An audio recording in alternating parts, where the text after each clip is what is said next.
Buenas tardes, nos vamos a dar una media hora.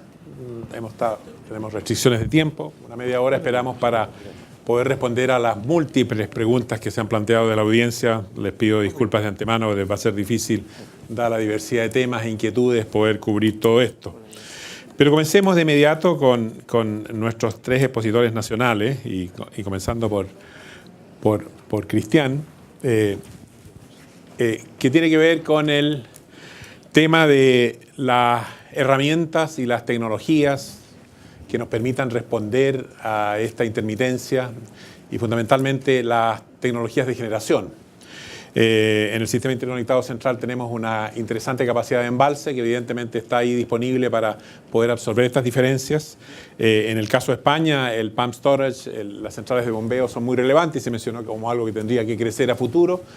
Y en esa medida, Cristian, ¿cómo se ve desde el punto de vista de la agenda de energía la posibilidad de desarrollar centrales de bombeo en el Norte Grande? Hay un proyecto en concreto en esa materia. ¿Y en qué medida se ve la posibilidad de desarrollar más centrales de embalse en el sistema interconectado central como herramienta para poder responder a esta variabilidad? Sí. Yo creo que son temas relevantes el almacenamiento de energía. Sin duda que en la medida que podamos almacenar energía, vamos a poder ir incorporando y gestionando mejor las nuevas capacidades variables. Pero también hay unas preguntas previas, tal vez antes de siquiera plantearse los desafíos por el lado de la tecnología. Las preguntas previas son: ¿cuál es la capacidad que hoy día tenemos ya de administrar de manera eficiente? O sea, es cierto que si queremos avanzar a grandes niveles de participación de energía renovable, variable, probablemente vamos a tener que dotar de nuevas herramientas para flexibilizar nuestros sistemas eléctricos. Pero, tal como mostró Daniel, hoy día nuestros sistemas eléctricos ya gestionan variabilidad.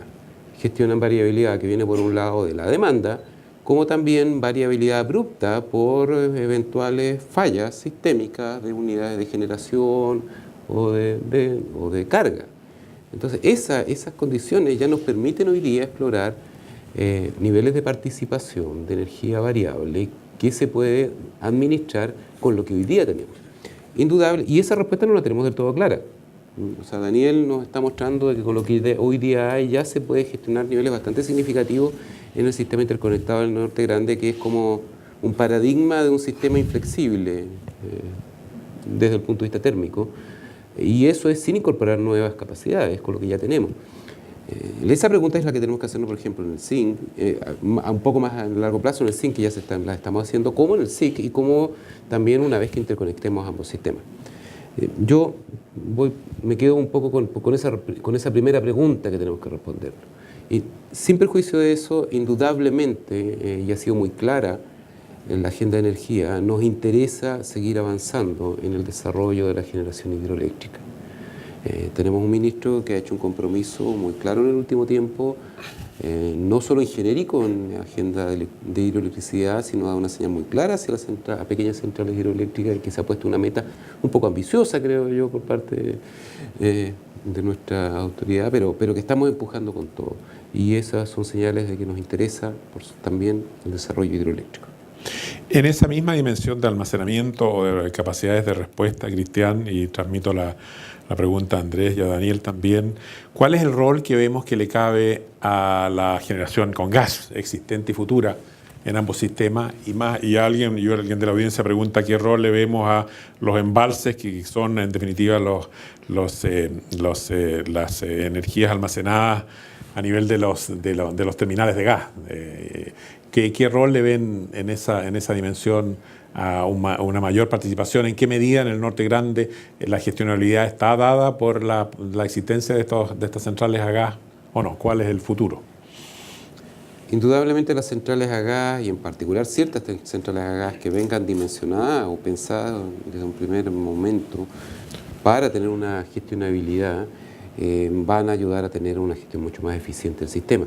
Pero vuelvo a insistir en lo que dije hace un momento. Hoy ya nosotros estamos convencidos que hoy los sistemas eléctricos ya tienen una capacidad de gestionabilidad bastante grande. En el caso del Norte Grande,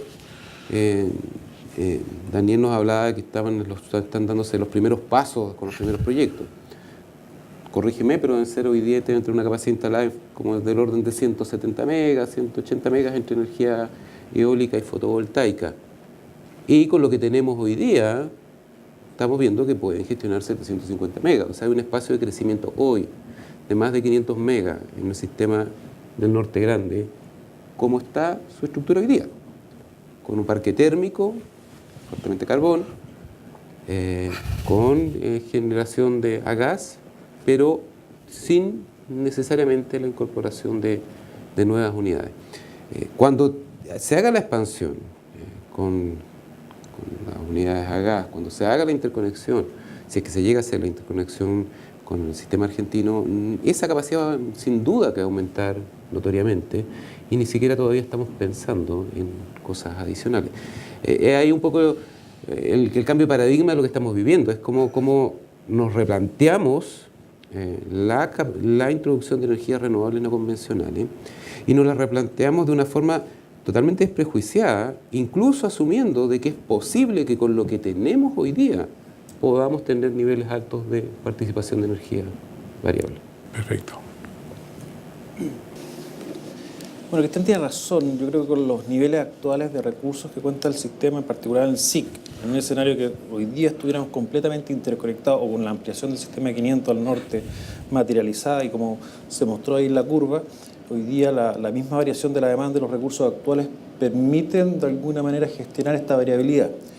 Si somos un poco más futuristas y nos vamos ya después del año 2018 con un nivel de penetración mayor, las centrales de ciclo combinado, tal vez como dice Cristian, debidamente equipadas para eso, podrían ser un aporte interesante. Lo que yo veo de complejo es que hoy día el recurso de gas no es algo que sea ciencia cierta, que en Chile, digamos, tiene muchas restricciones, digamos, lo que hemos visto nosotros los agentes en su nominación, por lo tanto, poder proyectar que vamos a tener ese recurso, digamos, en los próximos meses, ya sea porque un año hidrológico, por un año seco, por distintas cosas, no es como, diría que no es de la matriz energética como fuerte base, como de un tipo de tecnología que tenemos a firme.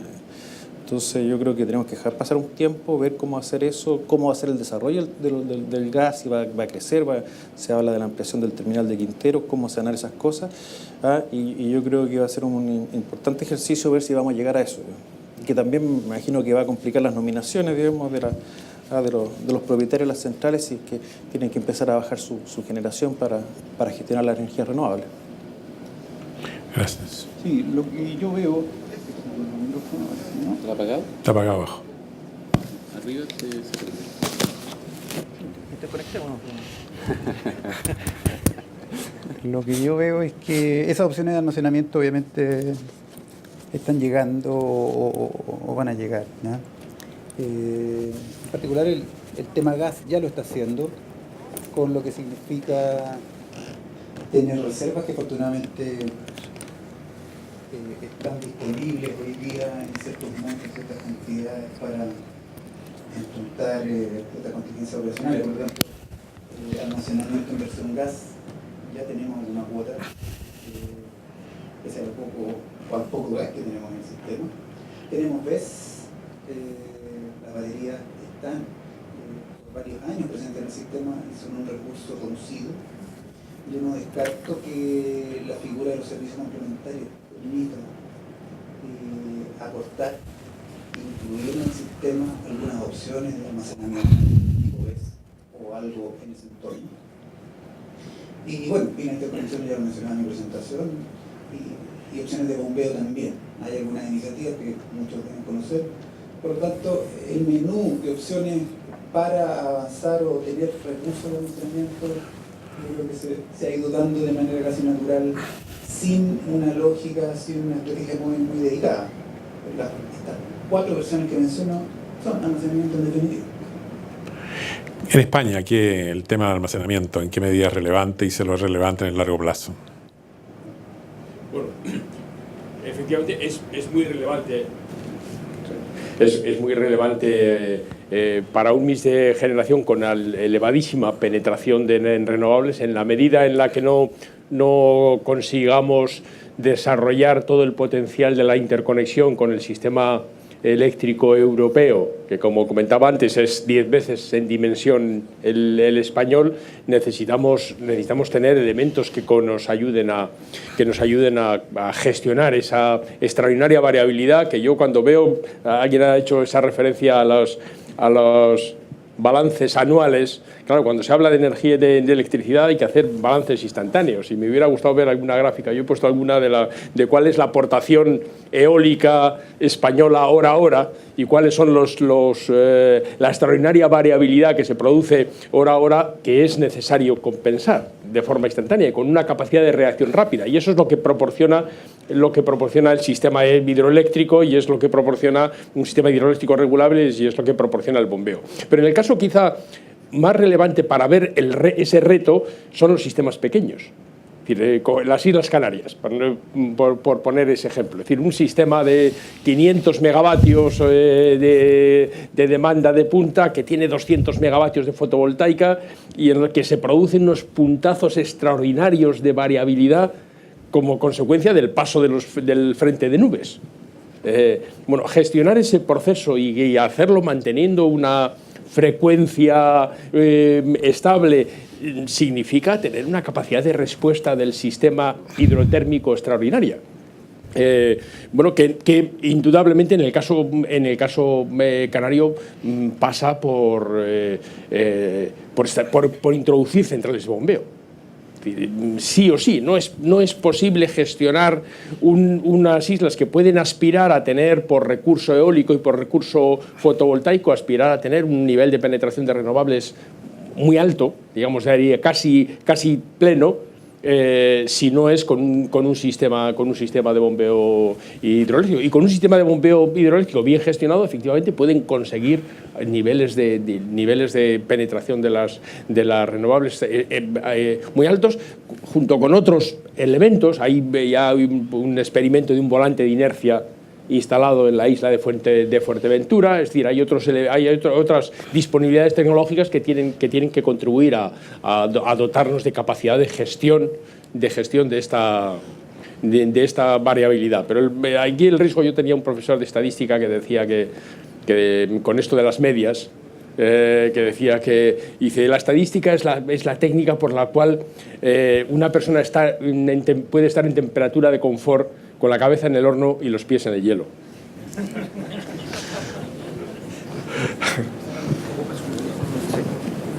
Bueno, yo mi comentario respecto a los almacenamientos, tanto al bombeo como al de gas, se refiere al tema de los costes. O sea, al final yo creo que nuestra visión desde España está un poco parcial, porque la situación en la que vivimos, en la que hay sobrecapacidad y hay una cartera de instalaciones de gas ya instaladas y deseando funcionar, pues es una situación que no es extrapolable a un sistema donde se deben desarrollar estas instalaciones. Respecto al bombeo, un bombeo que es una instalación que funciona por mecanismos de mercado exclusivamente por diferencia de precios entre punta y valle, esas diferencias de precios con el rendimiento que tiene un bombeo,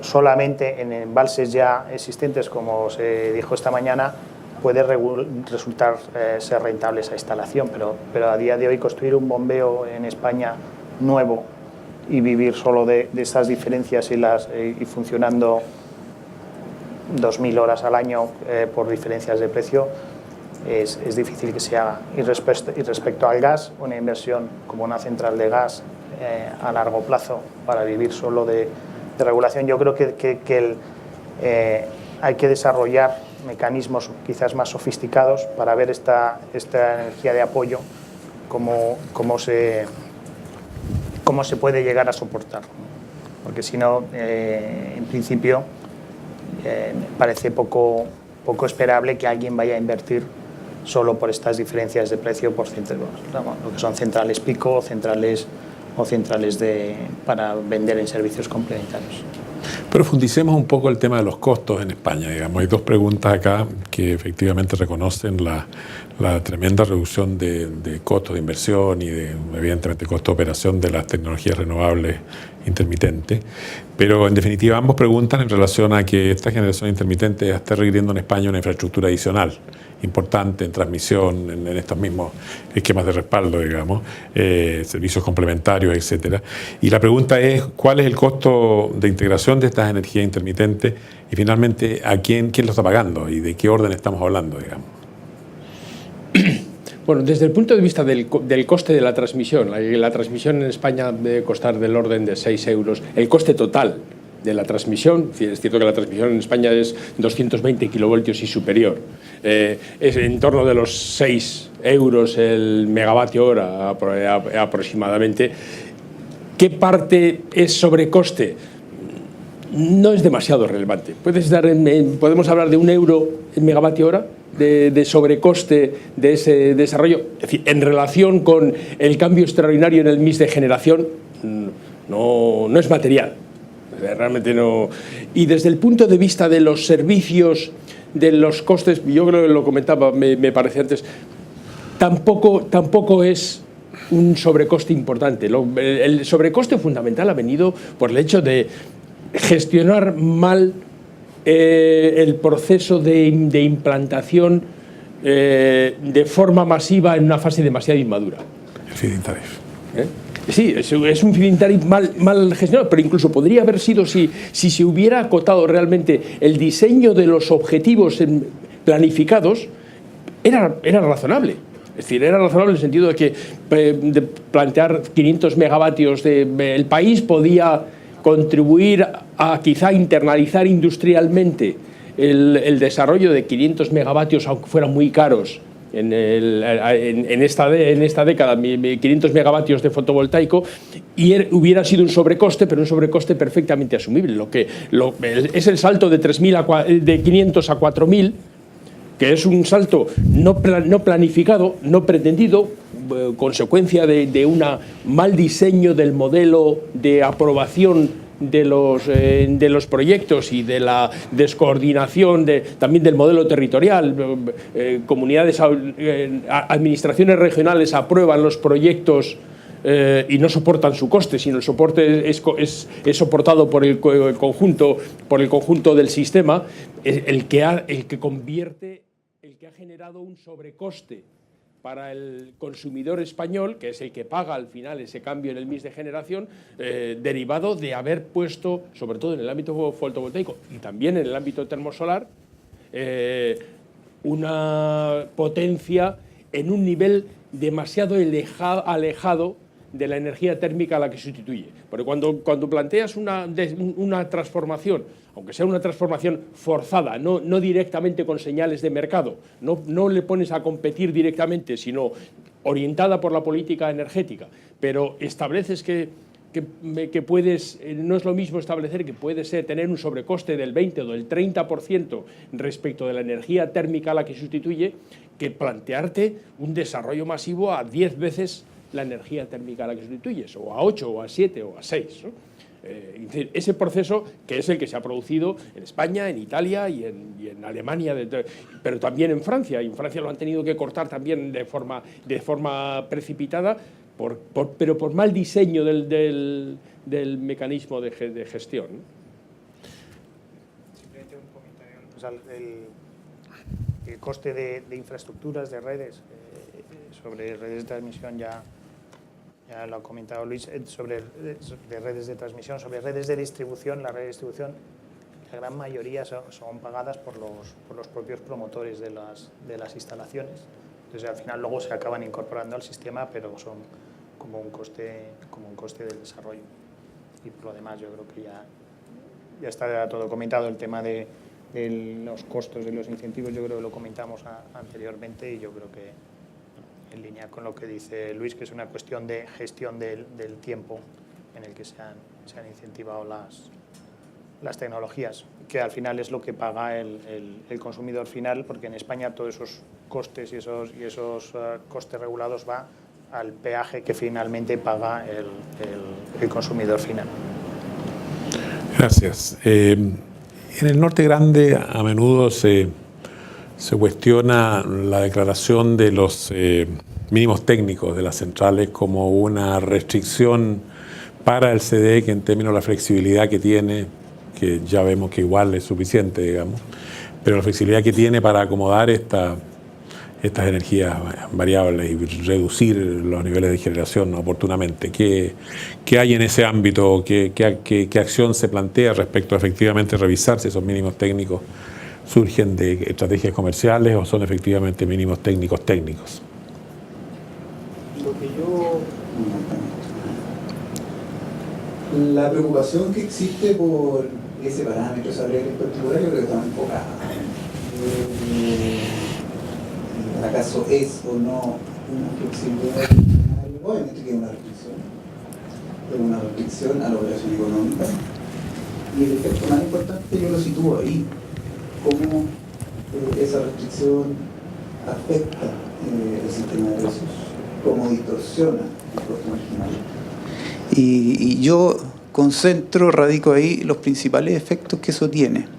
Estamos hablando de, efectivamente, algunas unidades de ciclo combinado que tienen niveles altos de mínimo técnico y que su primera distorsión, o la primera distorsión que producen, está en el precio, ¿ya? Hoy día no son una restricción activa a la inserción de renovables. Por lo tanto, quiero despejar eso a propósito de ciertos formadores de opinión que critican y hacen un punto respecto a esto. Entonces, yo sitúo en el ámbito más económico esta materia. Por lo tanto, por ende, más atención todavía. No le quiero bajar el perfil ni relativizar la importancia que tiene sincerar y revisar esos parámetros. Y es parte del programa de trabajo el próximo año, a propósito que tenemos un procedimiento hace pocos meses aprobado por la Comisión Nacional de Energía, que va a permitir auditar, va a permitir tener un test, una prueba técnica, para despejar, ojalá, cualquier ruido de cuán comerciales son o qué otra mirada hay respecto a eso. Gracias. Y en esa misma dimensión, Luis, alguien se pregunta explicar el concepto de negociación de los mínimos técnicos de centrales térmicas. Bueno, eso fue un cambio en el procedimiento de operación de los servicios complementarios, por el cual los ciclos combinados, yo es que no conozco muy bien los datos exactos, pero descubrimos que efectivamente el mínimo técnico declarado por la mayor parte por los ciclos combinados era un mínimo técnico muy alto. No sé, quiero recordar que era más del 50% de la potencia nominal. O sea, que era realmente... Y entonces, claro, eso nos reducía extraordinariamente el margen de maniobra para el hueco de demanda necesario para maximizar la capacidad de integración de la eólica, sobre todo, porque con la fotovoltaica, como se produce en momentos de demanda alta, el problema es muchísimo menor, ¿no? Entonces, lo que se hizo fue un proceso de discusión, de diálogo, digamos, con los generadores para determinar, digamos, para ampliar ese margen y establecer un super mínimo técnico, digamos, compensando por esa variabilidad, por esa mayor capacidad de regulación en la banda, por esa disponibilidad para poder estar en condiciones de elevar su potencia desde, pues no sé muy bien en cuánto se ha establecido, pero vamos, en fin, debe estar con el entorno del 25% de la potencia nominal o algo menos. O sea que, digamos, ese es un proceso que, claro, pero que tiene que ver con lo que va a ser un poco el régimen de funcionamiento del parque térmico en un mix de generación de renovables, que cambia extraordinariamente, cambia su régimen de funcionamiento, cambia su régimen de negocio. Porque, querámoslo o no, el número de horas media de funcionamiento del parque térmico, a medida que va entrando, de medio de horas de funcionamiento, a medida que va entrando generación renovable, se reduce. Es decir, son megavatios hora que dejan de producir las centrales que hacen de colchón en la cobertura de la demanda. Y ese proceso altera el modelo de negocio de la generación térmica y es necesario revisarlo.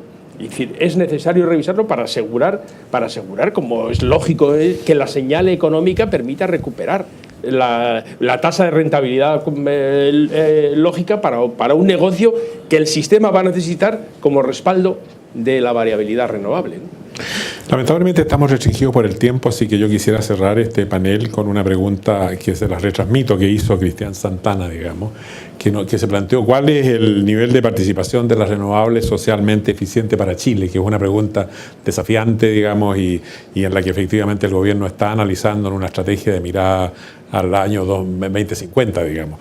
Y en esa medida, ¿cómo ven ustedes el futuro en términos del desarrollo de las renovables? ¿Se llegó a un techo con ello? ¿Efectivamente estamos en un nivel socialmente eficiente? ¿Hay espacio para más? ¿Qué ven en términos de desarrollo y de nuevos desafíos en esa línea?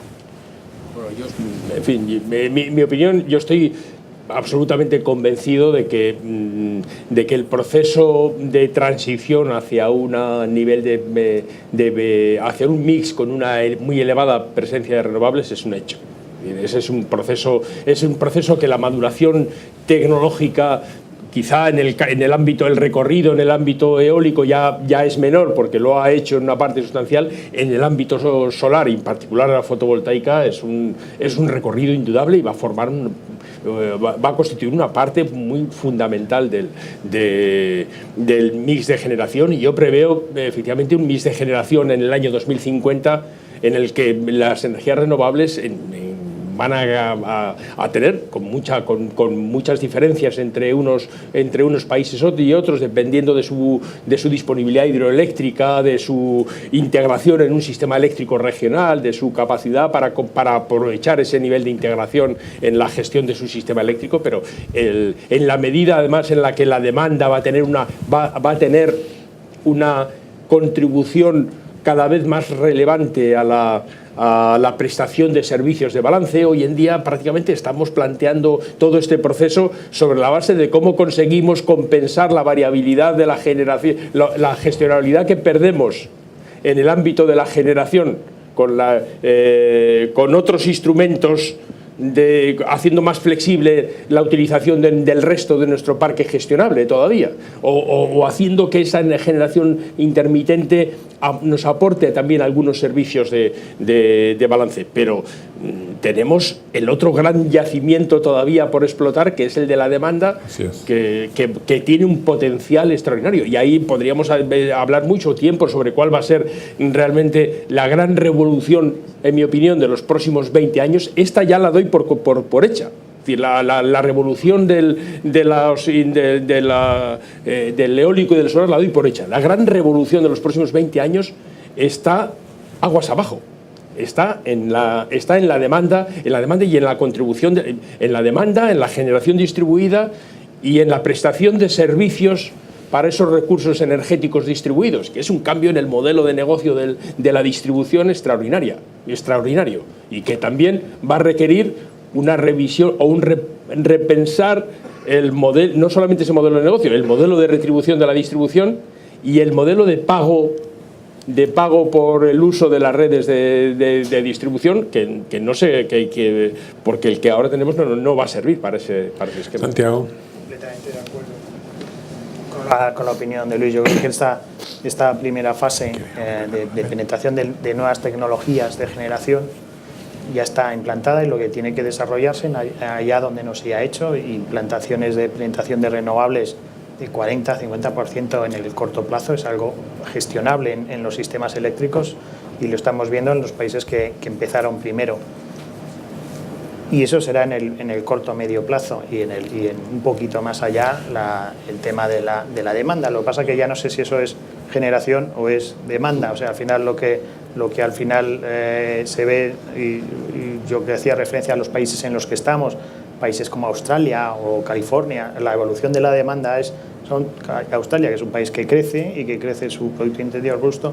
Sin embargo, en los últimos 5 años su demanda no para de crecer, y decrece pues porque los sistemas de autoconsumo a nivel doméstico se han ido implantando y la demanda no para de decrecer. Entonces, yo creo que eso va a llegar, eso habrá que gestionarlo de forma inteligente a través de la distribución, y desde luego el negocio eléctrico como lo hemos entendido hasta ahora en los sistemas desarrollados, cambiará totalmente. Con ese desafío, Andrés, Daniel, gestión de la demanda en Chile, ¿cómo intuyen? ¿Qué espacio le ven? Se habla bastante de eso. Yo no la veo todavía en Chile, por lo menos en SIC, por lo menos no creemos que es un desafío futuro. Creo que efectivamente es un hito que va a ser importante en los próximos 10, 20 años. Pero aquí estamos todavía en la etapa de la penetración de las renovables. Cuando terminemos esa etapa vamos a pasar a la otra. Daniel. Sí, yo también lo veo más lejos. Creo que estamos aprovechando el desarrollo tecnológico de los sistemas más importantes, de las economías más grandes, y que está llegando poco a poco, y también el descenso de costos. Por lo tanto, estamos aprovechando dos condiciones bien virtuosas que todavía no terminamos de conocer y que todavía no terminamos de implementar, pero gestión de demanda en particular, en el tipo de demanda por lo menos que hay en el norte grande, es difícil mover esa demanda. No me lo pondría como un desafío a corto plazo. Muy bien, bueno, cerremos agradeciendo a los participantes por su pregunta.